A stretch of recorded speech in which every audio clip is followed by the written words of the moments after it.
Welcome back to another Action Game Maker tutorial. Today we're going to go over all the new collision changes as well as the new condition contact with body. So with that said, let's get started. Alright, so here I am in the sample project Action Game Man, and we're going to just real quickly go over what the new contact with body is. And in our scripts here, we are familiar with the condition where when you're falling, which is this air state, and then you go to a land, you are checking if you are not in contact with a tile wall. Okay? So if we only do contact with tile wall, then we're only checking for when we are on the tile. So these white areas right here, but we're not checking if we're in contact on top of this chest, for example. And then we're also not seeing if we are in contact with this slope. As you can see in this base here, there are these tiles right here. If I click on tile setting and click on them, you can see that this one is a slope and this one is also slope. So these ones are also tagged slope, right?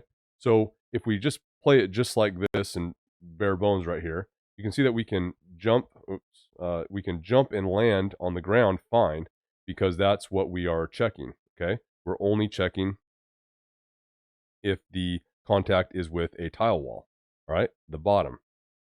But now if we go to jump on this chest here, you can see that it doesn't work. And then also if we go over here and we go to the slope and jump and land, we can see that it also doesn't detect. So traditionally, we would have had to add a couple more conditions. We would have had to add a with wall area, and we would have had to add a bottom, and we would have had to select the group. We would have clicked add, and then we would have said or, and then we also would have came down here to slope. We would have specified really none, and we would say add, and then we would also say or. And then we would have to do this condition for anything that required going to falling or coming from a falling state. So they would be either ands or ors, depending on that, and they would also be inverses as well, depending. Well, now we don't need any of this. We just need one condition to rule all. So for example, I can delete these, and we can go to add condition. We can go to contact with body, all right? Now, and we'll just select bottom, just like we normally do. We'll get into all this information here in a little bit. I'm going to go over in depth what these new collision settings are. But what we are going to do is if we're falling and then we are in contact with a body from the bottom of this collision box, which I'm talking about this collision box right here. So we would select the collision box that is associated with this game object, which is all the way down here. And then it would be this bottom right here. Okay. Then it will consider landing. And that's really all that we have to do. So now if we play test and we jump, oops, that slide, jump. Now we jump on the chest. And now we go over here and we jump on this slope. And it's considered landing. So this contact with body, it is not detecting whether it is a slope or not. It's actually just detecting the body itself. So for example, this chest, as long as the collision is set to a layer 3 and the action game man here is set to detect layer 3, then it is going to trigger. It is also detecting mask layer 1, and we this tile set here, go to tile map or tile set.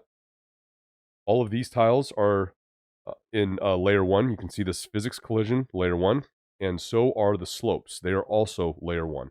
So it doesn't matter if it's a slope, this contact with body will trigger.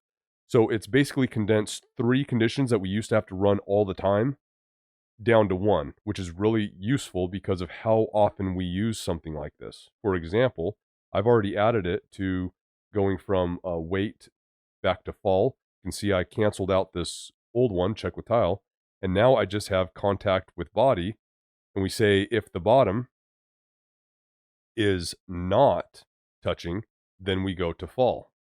And then I did the same with move.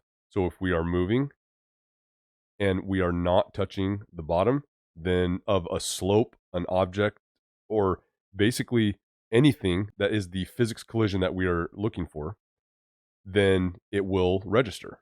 And so this is a really useful link condition now for us to use. All right, so here's one situation where it might not be a good idea to use contact with body. For example, when you slide with this character and then it goes to slide end, one of the checks is that if you are in contact with a left or a right wall. So this might not work with the body because what this allows right now is that if the character slides,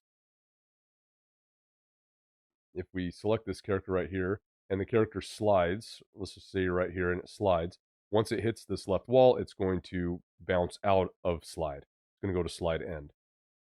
Right now, it's not currently set up. If you slide into this chest, it's not going to do anything. It's going to wait for the other conditions to ring true before it goes. And then if you are going up against a slope, because it's checking for tiles, it will actually follow up the slope. So if we did contact with body, it wouldn't actually work because what would happen is these two would work. So you would slide into a wall and stop, you would slide into an object and stop, but then you would also slide into a slope and stop because it's contacting anything with that collision mask. So that's one situation where you wouldn't want to use slide or contact with body. In this case, you would actually want to do the actual areas like this. So we would say contact with tile or contact with wall area. And now if we play tested this, we would see that we would be able to slide up and down this tile here. We would end at, if we go on the wall here, and then if we go up here and slide, we would end at that wall as well. So now just real quick, let's just skip these and let's add this contact with body, left or right. And I'm going to add that. Now you'll notice that when I go to slide up here, it's going to stop. So see, it doesn't slide. So this would be a case where you wouldn't want to use contact with body, but just note that that is an option now. And that was a very common check actually, especially for your ground, your running, walking, falling, jumping. So very useful that we can condense this into one check now. All right, so now on to the second part of this video, which is going to cover these new settings that we have with these checks for tiles, slopes, and walls. So if you add a condition here, you can see that the contact with body, it comes with these raycast settings now that we can do. We also have them in the walls, so when we're detecting an object wall collision, or when we're detecting a slope, or a tile, and we also have some for a next tile. So let's check what these are and what exactly they do. There is a awesome write-up that the developers made for this, and so we're going to go over that as well. All right, so real simply, you might be able to follow along just by the name, but we have the ray number, and it's defaulted to 3, okay? This is how many rays. Matter of fact, if we go to the manual here, we can see that this is how a typical collision is set up. Here's the collision shape, the square or a rectangle that they used. And then you can see that off is on each one is spawned these top rays, these right rays, left rays, and bottom rays, okay? So these are the rays.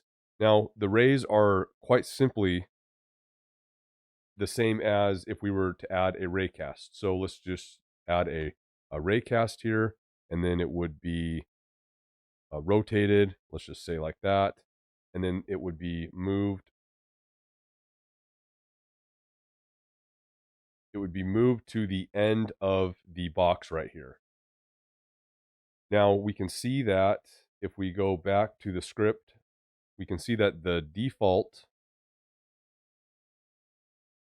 we also have a length here. The default length is 3. So it would be the same as viewing this raycast. If we click on this and we say the length right here, we would go 3. So that would be the basically equivalent of what this is. And since we had 3 of them, they would be duplicated, and they would look something like this.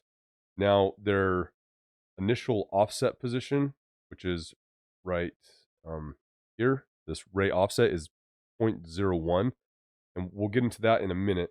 But what that would basically mean is that it would be, if I clicked on this ray, it would be like 7, let's see, negative 7.99. So it would be up like just a hair or something like that. And then they would be split right here. So we'll get into this offset here, but I just want you to know that that way it's just right above where the ground is so that it's not, you don't run into issues that way. So that's basically what it's doing.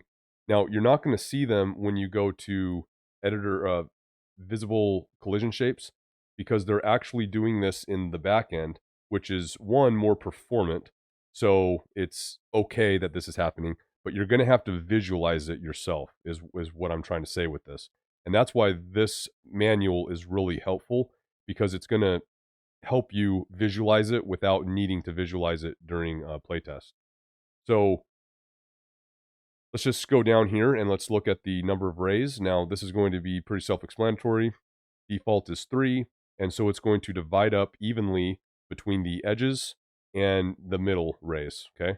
So it's going to start on the edges and then basically split everything. So because there's 3 and this thing is 24 pixels long, it split them by 12 pixels.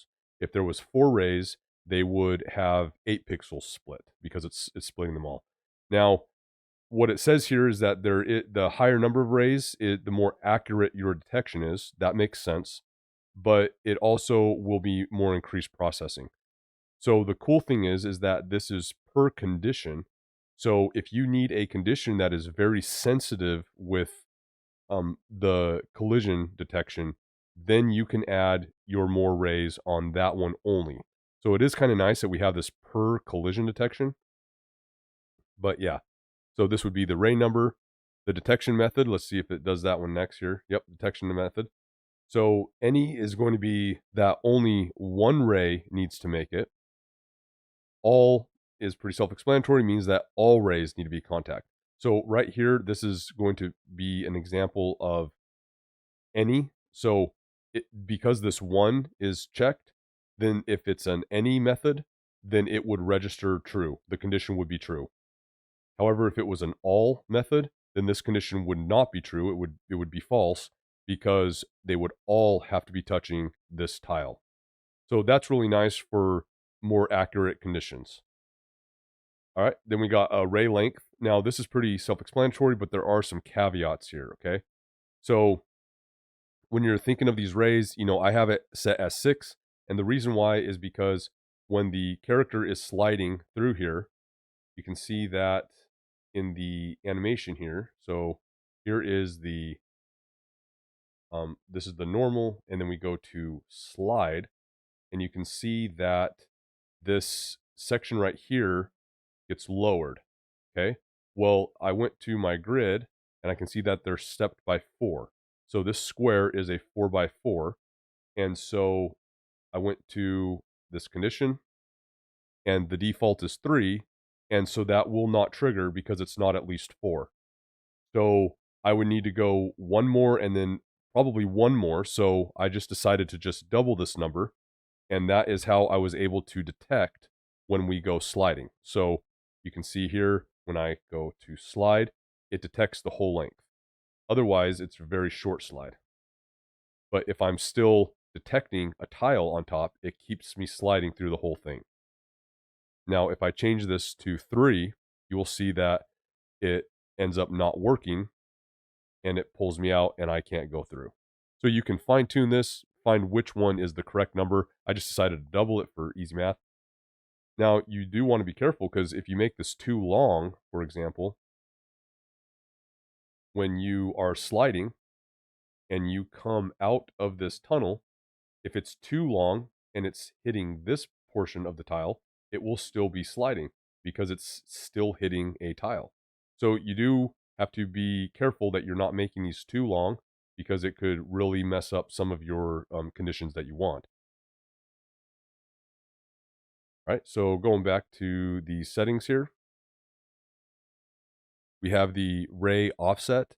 Now this ray offset, it's designed at first by default to be just slightly above the corner. So you're not going to have any on the true corners, basically. But let's just go to this manual here, and we have the offset. And you can see what we do is what the offset does is it offsets the amount that you set from the corners, and then it splits it up from here. So this is how you can get a little just offset on your corners. Yeah, that's pretty self-explanatory there. Now, this ray source inward offset, this one is not in the manual because it was added a version after the manual was created. But what this is saying is that on your ray here, let's get this back to right here. So in your ray here, you can see that we have it right at the edge of the collision. What the offset inward is going to do is that whatever value you set it to, it's going to push it inside the collision. So let's just say that you had an offset of that, and then you had an inward offset of this.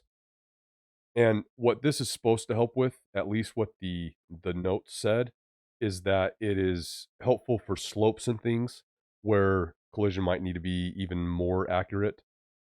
So just note that you have that option as well.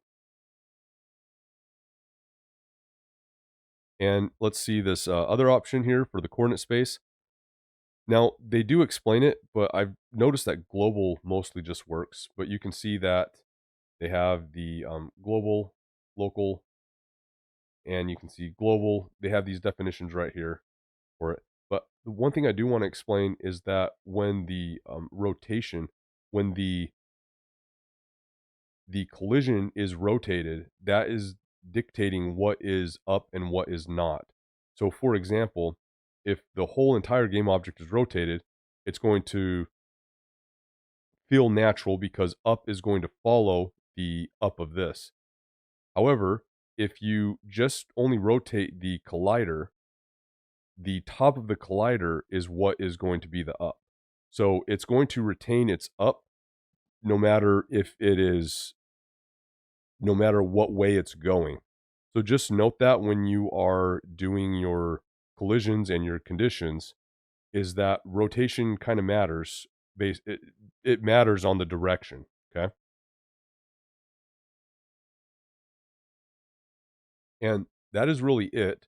Now, one thing it does say is that if you're having issues with slope collisions, one way to test first is if you need to add more to this floor setting, max angle, and snap length. You can see that I've added a snap length of 16. By default, it's 1. And but with that default, I can climb up the slope fine. But if I go down, I fall because I'm not snapping on this slope. Now, this is a default Godot setting. So I just tried to do, say 16. And then now it works. I can just run up and down these slopes, okay? The other thing is the max angle. So if you have I don't know, a high slope, let's just see here, like a higher slope like this, you might have to change the max angle to be higher. Now, that might affect some things, but I mean, I'm sure I haven't had an issue when I've used those max high angles. And so that is really it. That's all I wanted to explain. I wanted to show how the contact with body works, how the new collision settings work, and then maybe a little caveat on the slopes and things like that. So hopefully this video was helpful. If you have any questions, comments, you can go below, forums, Discord, get you figured out. That said, I'll see you in the next video.